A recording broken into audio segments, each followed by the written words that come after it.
So, we got your new winch strap on. And as you know, you had a little bearing failure. It stayed on while we were moving it.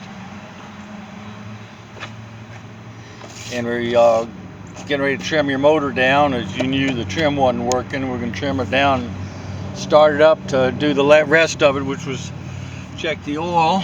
So we got it sort of trimmed down. Before we start it up, we check the oil just to see what it looks like. And as you can see, it is completely full of milky. Go ahead and dump her back in and see.